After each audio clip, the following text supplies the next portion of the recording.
आदिल मुझे तो ना मैंने बहुत ज़्यादा लोगों से बातें करनी शुरू कर दी हैं और ख़ास तौर पे वो ऐसे अफ़सर जो रिटायर्ड हैं लेकिन बहुत क्लियर सोच रखते हैं। एक उनसे उन्होंने मुझे कहा कि ये कभी भी इमरान को ज़िंदा नहीं छोड़ेंगे, इसलिए कि इनको सबसे ज़्यादा खौफ है कि इमरान के आने के बाद 2-3 लोग जो हैं वो आर्टिकल 6 के तहत आएँगे, जो कि इस वक़्त बहुत आला मनसबों में बैठे हैं, जिसके अंदर नदीम अंजुम, फैसल नसीर सर-ए-फ़हरिस्त हैं और आसिम भी है और बाजवा भी। तो ये नहीं आने देंगे।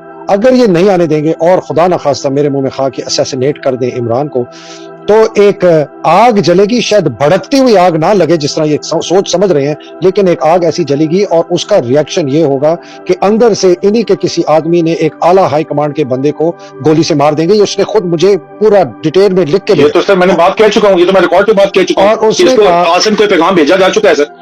और आसिम को उड़ा दें, नदीम अंजुम को उड़ा दें, फैसल नसीर को उड़ा दें, किसी और कोर कमांडर को उड़ा दें, किसी और को उड़ा दें। और उन्होंने कहा कि जिस दिन वो हो गया ना, तो उसके बाद फिर ये झाका खुल जाएगा और ये जो सीनियर अफसर हैं, इनकी family, the word he used was they will also become fair game, कि उनको भी मारना जो है ना अब ठीक है, और ये फिर उनको मारना शुरू कर देंगे और उसके बाद जो है ना खानदान जो है ना वो भी डिस्पोजेबल कैटेगरी में आ जाएगा और आपके पास पाकिस्तान में एक एनार्किक, शायद फ्रेंच रेवोल्यूशन ना आए लेकिन एक एनार्की फैलेगी और पूरी फौज के खिलाफ इतने बड़े ये एक मूवमेंट चलेगी। अगर उन्होंने ये इस किस्म की इतनी बड़ी मिसकैलकुलेशन की कि ये किसी तरीके से इमरान को एलिमिनेट कर दें, ये नहीं बचेंगे, ये नहीं बचेंगे, इनके खानदान नहीं बचेंगे, इनके बच्चे नहीं बचेंगे। जो किसी जहाज में चढ़ा के चढ़ गया, ये कितना सीरियस है आदिल? ये कोई मैं डराने वाली बात कर रहा हूँ या इसमें कोई रियलिटी है? नहीं सर, इट इज मेरी इन्फॉर्मेशन एग्जैक्टली यही है कि even the present core commanders हैं, अभी इसने एक्सटेंशन थोड़ी ली है जो डर्टी है इसके लिए 3 साल बाद की जो है सर, इतना ज्यादा कहते हैं तमीज से बात करो। अभी दिल से गालियां निकलती हैं, बंदा किस तरह तमीज से बात करे? ये 3 साल बाद की इसकी एक्सटेंशन प्लान कर रहा है कि मैं गवर्नमेंट लाऊंगा, अपनी मर्जी की लगाऊंगा, ये अपने आप को पता नहीं क्या समझ के बैठा हुआ है। ये डर्टी है जो है आसिम मुनीर की मैं एक्सटेंशन 3 साल बाद कराऊंगा अपनी मर्जी की गवर्नमेंट लाके, और वो फिर मुझे लेफ्टिनेंट जनरल प्रमोट करके सीएमआई का पहले डीजीआई लगाएगा। अंदाजा करें आप, ये इनकी प्लानिंग कितनी लंबी है तक। एक इनकी प्लानिंग है, अल्लाह की प्लानिंग है। साथ ही साथ सर ये प्रेजेंट कोर कमांडर्स, लेकिन अभी तक एक्सटेंशन नहीं हुई ना, तो ये present core commanders they can speak up to the chief. वैसे ओटीएस का चीफ है, उसका पहला जो है इतना तगड़ा कोई बैकग्राउंड वैसे भी नहीं है और है भी कॉम्प्रोमाइज्ड और करप्ट है, ये भी अब बात सामने आ गई है, उसके फ्रंटमैन आपने खुद बता दी है।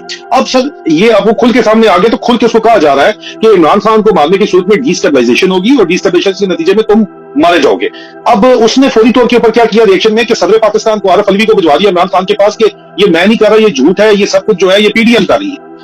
बाज नहीं आया। डीजीआई को चेंज करने पे, उसको खोड़े लाइन लगाने पे तैयार है। डीजीसी को कहता है मैं नहीं हिलने दूंगा और उसकी टीम को नहीं मैं हिलने दूंगा। क्यों? क्योंकि उसने लॉबिंग करके इसको चीफ बनवाया है सर। अंदर खाता ही अपने जाती मफादात के लिए, पाकिस्तान के कौमी मफादात को कुर्बान पहले भी कर रही है और आगे भी करने का इनका पूरा इरादा है सर। इनको पाकिस्तान की कोई फिक्र नहीं है। मैं इसको रिकॉर्ड पे कहता हूं, मुझे कोई चैलेंज करके दिखा दे। मुझे जीएचक्यू में सीनियर ऑफिसर्स ने ये बात की है, जुमे की नमाज पढ़ के रमजान के अंदर रोजा रखे हुए उन्होंने ये बात की है कि इनको पाकिस्तान की कोई फिक्र नहीं है। इनको फिक्र है तो सिर्फ अपनी फिक्र है सर, इसमें किसी को कोई शक नहीं आना चाहिए। और ये कोई आप एग्जैजरेटेड सराहना नहीं पेंट कर रहे, ये तो आप बड़ा माइल्ड सा बता रहे हैं। इंटरनल रिएक्शन, जो एक्सटर्नल रिएक्शन होगा सर, पूरे का पूरा जो आप देखो कि पूरे का पूरा जो सिस्टम है, ये पूरी फेडरेशन है, ये एक स्टेक आ जाएगी। बेनजीर को मारने के बाद तो स्ट्रेटेजिकली जो है उस जरदारी को आगे लाके उसने पाकिस्तान खपे का नारा लगा दिया था। इमरान खान के बाद कौन पाकिस्तान खपे का नारा लगाएगा? आप मुझे बताएं। यहाँ पे जो उसकी फैमिली के अंदर होगा जो कहेगा नहीं है, उसका कुछ जानशीन होगा जो कहे संभालेगा नहीं सर, ये नहीं बचने वाला नहीं। आदिल ये दिस इज वेरी स्कैरी। और मुझे एक बहुत मेरे दोस्त हैं फौज में रिटायर हो गए हैं, जर्नैल थे, वो कहते हैं कि मेहदी ये अल्लाह सुब्हान ताला का कहर है पाकिस्तान में। हमने हर बाउंड्री एक्सीड की है, हमने खलाकियात की बाउंड्री, हमने सच्चाई की, हमने झूठ की, हमने बदमाशी की, हमने ये बाउंड्रीज एक्सीड है। वो बड़ा अल्लाह वाला है, 5 वक्त नमाजी है और कहता है कि मुझे कोई खैर नहीं नजर आ रही और ना मौजूदा जो हाई कमांड है इससे कोई खैर नजर आ रही है।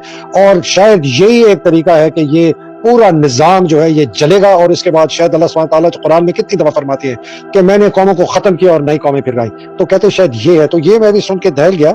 मैं आसिम ने जो ये मीटिंग कॉल की थी जीएचक्यू के अंदर इन बिजनेसमैन की, सुना है 20 लोगों को बुलाया गया था, सिर्फ 8 गए और इसको अपना इसाक चपड़ासी को, इसाक डार को बिठाया इसने स्टेज पे, खुद उसके साथ बैठा, नीचे बिठाए बिजनेसमैन को। मौसूफ ने तलावत खुद की, सारी डिस्कशन के अंदर हदीस और कुरान और हालात। चले जी मैं इसको छोड़ता हूँ। मैं कहता हूँ कि ओए तू है कौन? डेयरी हसनाबाद के ढक्कन। लोग मुझे कहते हैं मेहदी साहब आप प्लीज लफ्ज ना इस्तेमाल किए। एक जर्नैल ने मुझे बड़ा लंबा चौड़ा पैगाम भेजा है 2-3 दिन पहले कि ये हाफिज बिस्की, डोनाल्ड डक ये मौजूद नहीं देते आपको, ये नजीरा मिस्त्री ये वो, आप प्लीज ये ना किया करें। चले, मैंने डेयरी हसनाबाद का ढक्कन का माजे था, लेकिन तू है कौन? तू एक ग्रेड 22 का अफसर है, इलीगल आर्मी चीफ है। ये सारे फौजी अफसर हाजिर सर्विस को मैं खिताब करके कह रहा हूँ, जेसीओ एनसीओ जवानों को, ये गैर कानूनी आर्मी चीफ है, इसको 27 नवंबर को रिटायर होना चाहिए था, इसके 3 हफ्ते पहले ऑर्डर्स होने चाहिए थे रिटायरमेंट के। ये कौन होता है बिजनेसमैन को बुलाने के लिए, इसहाक डार फाइनेंस मिनिस्टर को बुलाने के लिए? है तो वैसे चपरासी, और उनको बैठ के सुन के कि जी मैशत इंशाल्लाह ठीक हो जाएगी। ये 35 या 36 साल पहले ये सर्विस में आया आदिल, 35-36 साल पहले। इंटरनेट का हाल आप देख लें। मैं MBA हूँ, MA इकोनॉमिक्स हूँ, 30-40 साल से मैंने कारोबार किए हैं, कंपनियां बनाई हैं, लीड की हैं, कंसल्टिंग। मुझे इकोनॉमिक्स नहीं समझ आती, कॉम्प्लेक्स इकोनॉमिक्स।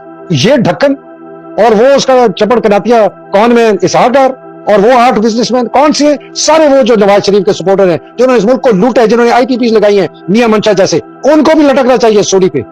तो ये हाँ सर इस क्लेप्टोक्रेसी का हिस्सा है ना, ये वही बिजनेसमैन है जिनकी फाइल्स डॉक्टर रिजवान ने खोली हुई थी। इन बिजनेसमैन के भी नाम है, इन जर्नलों के भी जिसमें नाम है, जिसमें पार्टी लीडर्स के भी, तमाम पाकिस्तान की पॉलिटिकल पार्टीज के लीडर्स के नाम है, और ब्यूरोक्रेट्स के नाम है, टॉप ब्यूरोक्रेट्स के, टॉप जर्नलों के नाम है उसके अंदर, उनकी फैमिलीज के नाम है। उसकी वजह से डॉक्टर रिजवान को इन्होंने जहर देके मारा, उसका पोस्टमार्टम नहीं करवाने दिया, और अगले दिन जब वो है वो अरशद शरीफ शहीद के पास, अरशद शरीफ शहीद की पर्सनल टीम को भी ये बात नहीं पता कि अरशद शरीफ शहीद का जो असल जो खामोश मुजाहिद था वो डॉक्टर रिजवान था। डॉक्टर रिजवान ने वो 9 के 9 केसेस अरशद शरीफ शहीद को दिए, जो जिसकी वजह से उनकी डिवाइसेस, जैसे तस्लीम अहमद शाह कहता है कि डिवाइसेस इसकी जो है वो फरमाइशी कत्ल जो है उसका करवाया गया, किया जो है वो फैसल नसीर पार्टी ने, और करवाया यहाँ लंदन से किया, मरियम ने जो है वो उसका फरमाइश की है जिसके ऊपर, और अरशद शरीफ की डिवाइसेस उसके पास थी, और उसने कहता है कि टॉर्चर होते मैंने देखा है, और वो मेट्रोपॉलिटन पुलिस में उसने जाके पूरा अपना विटनेस स्टेटमेंट दिया था, और वो क्या कर सकता है, वो उसकी विटनेस स्टेटमेंट है, वो केस मैंने कंफर्म मेट्रोपॉलिटन पुलिस की कंफर्म कॉरेस्पॉन्डेंस देखी है, जो जनरल कॉरेस्पॉन्डेंस है कि वो केस अभी भी चल रहा है जी। वो कहते हैं जी हमारी स्पेशलिस्ट इन्वेस्टिगेशन इसके ऊपर काम कर रही है। अब सर कहानी ये सामने वाज़ेह तौर के ऊपर सामने आ गई है कि वही बिजनेसमैन फिर सामने बैठेंगे जो क्लेप्टोक्रेसी का हिस्सा है, जो इक़्तिदार से चिमड़े में, जो पाकिस्तान उनके लिए सिर्फ प्ले ग्राउंड है अपना, और ये साथ बैठ के उनको इम्प्रेस करने की कोशिश कर रहा है कि मैं हाफिज विस्की नहीं हूं, मैं असल वाला हाफिज हूं जो वहां पे तलावतें करता फिर रहा है। तो तुम्हारी तलावतों की नहीं है भाई जरूरत है यहाँ पे हमें, इस कौम को, हमें तुम्हारे इस 22 ग्रेड का तुम अफसर हो, हमें यहाँ पे फ्री एंड फेयर इलेक्शन और स्टेबिलिटी चाहिए ताकि पाकिस्तान को जो है वो सर्वाइव कर जाए। यहाँ पे यहाँ पाकिस्तान का सर्वाइवल एट स्टेक है। तुम अपने साथ एक मुंशी को बिठा के जो है वहां पे बिठा के क्लेप्टोक्रेसी के बॉसेस को बुला के सामने बैठे हुए हो, और इन लोगों की सर आपके पास में मसला पर सवाल पे दोबारा लोग पूछेंगे मास्टर टायर वाला भी वहां पे बैठा हुआ था या नहीं बैठा था, ये जरा चेक कर ले, क्योंकि पहले तो हमें ये लगता था, और बात पहले भी यही थी कि इन्होंने मिल के बांट के खा रहे थे पहले भी, और मिल बांट के खाने में ये रिप्रेजेंट कर रहा था, और वहां बहाना ये था कि जी हमने बाढ़ के पैसे लेने चाहिए। और बाढ़ के पैसे में तो जितना गबन हुआ है जारी बात है उनको पैसे चाहिए होते थे, जिसके अंदर जो बाजवे की इंक्वायरी इसने खुद आके खोल दी है, और अब लग ये रहा है कि उसको कवर कराने के लिए शायद खोली है, लेकिन उसको थोड़ा बस करना होगा तो वो इंक्वायरी भी खोल के बाजवे के ऊपर डाल देंगे। लेकिन बाजवे को भी अगर ये रगड़ देते हैं, जो कि रगड़ना चाहिए, उसको सपोर्ट मार्शल होना चाहिए, तो फिर भी सर ये रेपुटेशन रिडीम नहीं हो सकती जब तक ये खुद इंसान के बच्चे नहीं बनते। और इनका तो कोई मूड लग नहीं रहा इंसान के बच्चे बनने का, ये तो लोगों को धमकियां देने के ऊपर, लोगों को उठाने के ऊपर, लोगों को मारने के ऊपर जो है वो बदमाशी करने के ऊपर सिर्फ उतरे हुए हैं, और उनका कोई काम यहाँ पे नजर सीरियस आ ही नहीं रहा। और आप मुझे बताएं कि कौन सा पॉजिटिव काम ये कर रहे हैं इस वक्त यहाँ पे, सिर्फ और सिर्फ लिफ्ट सर्विस के अलावा, और सिर्फ जो है वो जो कुछ भी हो रहा है वो 27 जनवरी के इसके प्लान के मुताबिक हो रहा है।